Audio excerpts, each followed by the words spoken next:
Sebelum proklamasi kemerdekaan bangsa Indonesia dikumandangkan, ada serangkaian penting peristiwa yang menyangkut perjalanan bangsa ini dan merubah sejarah bangsa Indonesia.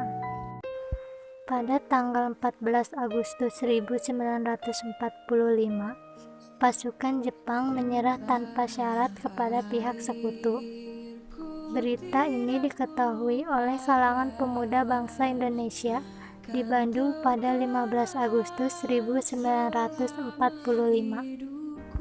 Pada 15 Agustus 1945, Insinyur Soekarno dan Dr. Andes Muhammad Hatta baru kembali ke tanah air memenuhi panggilan Panglima Jepang untuk Asia Tenggara, yaitu Marsekal Terauchi Saigon, Vietnam.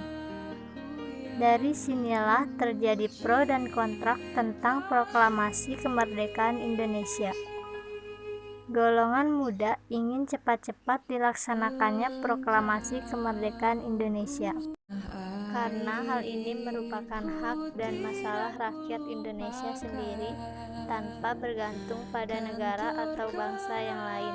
Sedangkan golongan tua menginginkan bahwa kemerdekaan Indonesia harus dilakukan secara terorganisir, misalnya dengan pernyataan dari bangsa-bangsa lain dengan melampirkan tanda tangan dan lain sebagainya.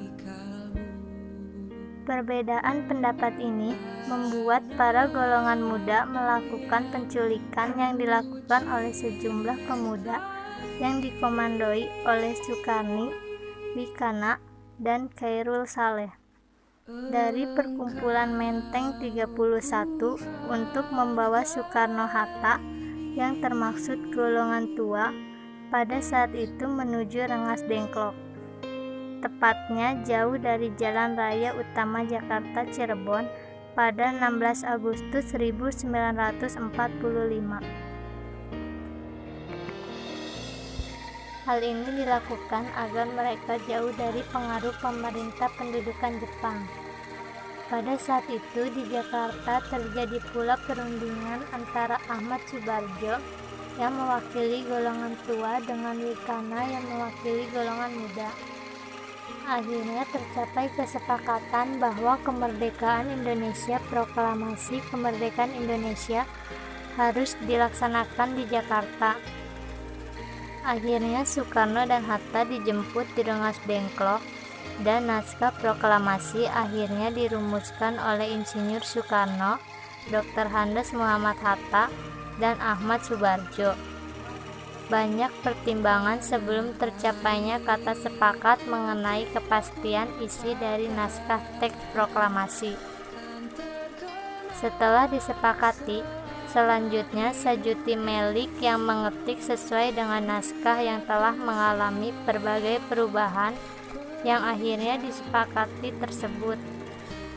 Penyusunan teks berlangsung hingga dini hari pada tanggal 17 Agustus 1945.